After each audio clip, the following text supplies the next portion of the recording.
शिवपुरा गांव वर्षों से अपनी सादगी और शांति के लिए जाना जाता था, पर जब रजनी नाम की एक शिक्षिका वहां रहने आई, सब कुछ धीरे धीरे बदलने लगा। गांव का हर बच्चा उन्हीं के बारे में बातें करता। तुमने देखा वो जो नई मैडम आई है वो? हाँ यार, वो कितनी सुंदर है ना, एकदम परी जैसी लगती है। मैंने सुना है वो मैडम अच्छी भी बहुत है। बात बिल्कुल सच थी। बच्चों ने जो भी देखा सुना, रजनी बिल्कुल वैसी थी। वो खूबसूरत थी, साड़ी पहनती थी, माथे पर बड़ी सी लाल बिंदी और उसके शब्दों में अपन था। हर बच्चा उसे रजनी मैम कहता था। आदमी औरत सब उसकी ही बात करने लगे थे। एक दिन बूढ़ी अम्मा अपनी बहू को डांटते हुए बोली, अरे मुई, तू भी कुछ सीख उस रजनी से। जितनी वो खुद सुंदर है उतने ही उसके संस्कार भी। हमेशा मुझे प्रणाम करती है, और एक तुझे देखो, तू तो भगवान को भी बस अपने मन के हिसाब से प्रणाम करती होगी। अम्मा की बहू रजनी की इतनी तारीफ सुन चिढ़ गई, लेकिन बात तो सही थी। वो गांव में मंदिर जाती, बूढ़ों को प्रणाम करती, महिलाओं से मीठे बोल बोलती। उसको आए ज्यादा समय नहीं हुआ था, लेकिन फिर भी सब उसको पहचानने लगे थे।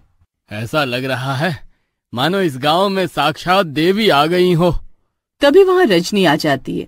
नमस्ते विजय भैया, कैसे आप? मैं ठीक हूँ मैडम, आप कैसी हैं और कहाँ जा रही हैं?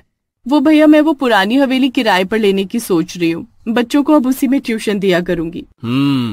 बहुत अच्छा विचार है। वो जगह भी बड़ी है और गांव से बाहर भी, बच्चे आराम से पढ़ पाएंगे।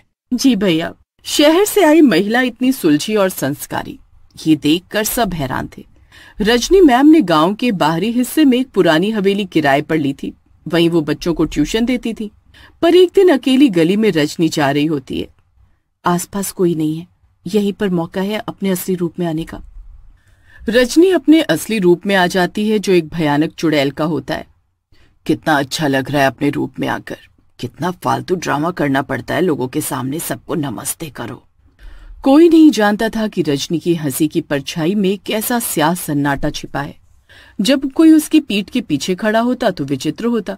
उसका शरीर हल्का हिलता, जैसे उसकी पीठ पर कुछ और भी सांस ले रहा हो, ऐसा महसूस होता। चलो अब घर चलती हूँ, वैसे एक्टिंग अच्छी कर लेती हूँ मैं। चुड़ैल खुश हो जाती है और हवेली किराए पर लेने के बाद ट्यूशन शुरू कर देती है।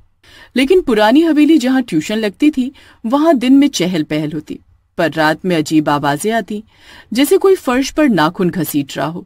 बच्चे कहते, मैम बहुत अच्छा पढ़ाती हैं, लेकिन उनकी पीठ पर कभी कभी लगता है कोई और है वहाँ, जैसे मैम किसी को उठाए चल रही हो। फिर भी बच्चे उसके पास पढ़ने जाते रहे, क्योंकि बच्चों को लगा ये कोई बीमारी है। मैम, आपकी पीठ पर कुछ है क्या? ऐसा लग रहा है जैसे वो हिल रहा हो। पढ़ने वाली हो, पढ़कर जाओ अपने घर। आई बात समझ में? बच्चों ने पहली बार रजनी को इतने गुस्से में देखा था। मीना का मुंह भी उदास हो गया। उसको समझ नहीं आया कि उसने ऐसा क्या गलत पूछा। एक बार एक बच्ची पिंकी ट्यूशन के बाद देर से घर लौटी। उसने अपनी माँ से कहा, जब मैं मैम की पीठ के पास गई तो उन्होंने अचानक चिल्ला दिया, पीछे मत आना, और उनका गला अचानक भारी और खुरदरा हो गया था। बेटा, ऐसे नहीं करते, क्या पता मैम को बहुत दर्द हो रहा हो, दर्द में ही उन्होंने ऐसा बोला हो। हाँ, हो सकता है, यही बात है, बाकी पता नहीं, वो ऐसा नहीं करती हैं। बच्चों के अंदर अब रजनी का खौफ आ रहा था, लेकिन वो कुछ बोल नहीं पाते, और अगर बोलते भी तो उनके घर वाले उनकी बात को नजरअंदाज कर देते। बच्चे अब पतले होने लगे थे। धीरे धीरे उनकी आंखों के नीचे गड्ढे आने लगे। अब आएगा मजा, सुन रहे हो ना तुम? उसकी पीठ से एक आवाज आई। हाँ माँ, आप सब ठीक कर देंगी, मुझे भरोसा है। बात ये थी कि रजनी का बेटा था जो जन्म लेने के समय ही मर गया था, और साथ ही रजनी भी। अब रजनी को हर बच्चे की बलि देनी थी, जिससे उसका बेटा वापस आ जाता है। अब बच्चे कमजोर होने लगे हैं, मेरा काम बन रहा है। रात को जब रजनी अकेली होती तो आईने के सामने बैठती। वह खुद को आईने में देखती और धीमे से मुस्कुराती। मैं तुझे ले आऊंगी बेटा, भले ही मुझे सबको खत्म करना पड़े, एक एक को साफ कर दूंगी। हर रात जब वो सोने जाती, हवेली के एक कमरे से बुदबुदाने की आवाजें आती, मानो कोई प्राचीन भाषा में कुछ बोल रहा हो। ये वो हिस्सा था जहां कभी कोई बच्चा नहीं गया। सुनो बेटा नकुल, आओ तुम मेरे साथ चलो, मैं तुम्हें अच्छी कहानी सुनाऊंगी। नकुल रजनी के साथ जाता है। रजनी नकुल को बांध देती है। नकुल डर कर बेहोश हो जाता है और वो चुड़ैल उसको गायब कर देती है। कुछ ही महीनों में गांव के 3 बच्चे गायब हो गए। गांव से नकुल के पिता महेश ने आकर रजनी से पूछा, क्या हुआ मैडम, नकुल आज घर नहीं आया? जी आपका बेटा तो आज आया ही नहीं। लोग बार बार पूछते लेकिन हर बार रजनी का जवाब एक सा होता, आज वो क्लास में आया ही नहीं। गांव वालों को अब रजनी पर शक हुआ। देखिए मैडम, लोगों का कहना है कि बच्चे आपके यहाँ से ही गायब हो रहे हैं। नहीं, ये सब झूठ है। चाहे तो आप तलाशी ले सकते हैं या किसी से भी पता कर सकते हैं। पुलिस ने पूछताछ की लेकिन उसके खिलाफ कुछ मिला नहीं। उसकी छवि इतनी सौम्य थी कि कोई उस पर उंगली उठाने की हिम्मत नहीं करता। कुछ लोग डर रहे थे लेकिन कुछ लोग अब भी अपने बच्चे को पढ़ने भेज रहे थे। ना भेजने वालों में से थी सूरज की माँ विभा। उसने अपने बेटे से पूछा, बेटा आपकी मैडम आपको बस पढ़ाती है या कुछ और भी? सूरज ने माँ को बताया, मैम की परछाई मुझसे अलग बात कर रही थी। वो कह रही थी कि पीछे मत देखो। क्यों, पीछे क्या ऐसा था बेटा? पता नहीं। अब विभा को लगा कुछ तो गड़बड़ है, पता करना पड़ेगा। विभा हवेली में जाती है जब रजनी वहां नहीं होती, लेकिन हवेली एकदम साधारण होती है और उसमें एक क्लास होती है और कुछ नहीं। यहाँ तो सब कुछ ठीक लग रहा है। वो वहां से जाने लगती है कि तभी उसको एक दरवाजा दिखता है। ये कैसा दरवाजा है? वो उस दरवाजे को खोलती है तो देखती है हवेली में एक तहखाना था जो हमेशा बंद रहता था। शाम हो चुकी थी लेकिन फिर भी वो उसमें चली जाती है। वहां उसने देखा दीवारों पर बच्चों की चित्रकारी थी मगर सबके चेहरे गायब थे। एक कोने में पुरानी कॉपियां थी जिनमें लाल स्याही से एक ही वाक्य लिखा था, माँ मैं तुम्हारी पीठ पर हूं। फिर अचानक उन्हें ऐसा लगा कि कोई उनके पीछे खड़ा है। क्या हुआ विभा, कुछ पता चला क्या मेरे बारे में? तुम कौन हो? क्यों डर लग रहा है मुझसे? कौन हो तुम? क्यों कर रही हो ऐसा? विभा वहीं खड़ी थी तभी रजनी ने अपना असली रूप ले लिया। उसके बाद अगली सुबह वो भी लापता हो जाती है। फिर वो आम जिंदगी की तरफ चल पड़ती है।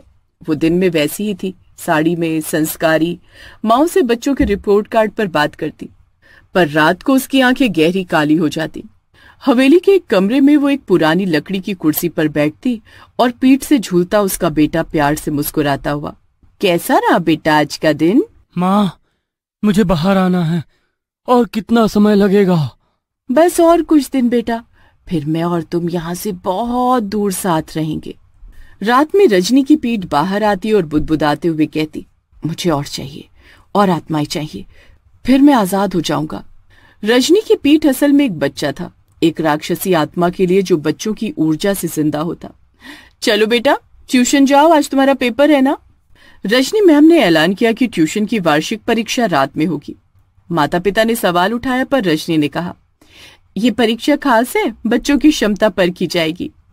रात को जब बच्चे पंचायत भवन में बैठे तो सामने कोई प्रश्न पत्र नहीं था, बस एक पंक्ति, पीछे मत देखना वरना तुम भी वहीं रह जाओगे हमेशा के लिए। यही कुछ बच्चों ने बात मान ली लेकिन एक ने डर से मुड़कर पीछे देखा और वहीं गिर गया। उसकी आंखें सफेद हो गईं और उसके मुंह से आवाज निकली, मैं अपनी माँ की पीठ पर हूँ, अब मुझे निकाल दो, मुझे माँ के साथ रहना है। अब रजनी की पीठ से वो बच्चा बाहर आता नजर आया। बस कुछ और दिन बेटा, फिर तुम पूरे निकल जाओगे। माँ, इन सब बच्चों को मार दो, तभी मैं आ पाऊंगा बाहर। एकदम से सब शांत हो जाता है, सारे बच्चे गायब हो जाते हैं और चुड़ैल की पीठ अब हल्की हो चुकी होती है। माँ, अब मैं आजाद हूँ, मुझे बहुत अच्छा लग रहा है, अब आप मुझे पढ़ाना ट्यूशन। अब रजनी एक औरत बन जाती है हमेशा के लिए और अब हवेली बंद हो जाती है। पर रजनी हर सुबह वैसी ही दिखती है, साफ साड़ी, बिंदी, बच्चों से नम्र बात। लेकिन कोई अब अपने बच्चों को ट्यूशन नहीं भेजता। कभी कभी कोई कहता है रात को हवेली से बच्चों की गूंज आती है और कोई और कहता रजनी की परछाई उससे पहले चलती है। माँ, सब आपके बारे में कितनी बातें करते हैं, आपको बुरा नहीं लगता? आप तो सबको खत्म कर सकती हो, तो क्यों नहीं करती हो? क्योंकि अब तुम हो मेरी जिंदगी में, मुझे किसी को मारने की जरूरत नहीं है। अब जिसको जो बोलना है बोलने दो।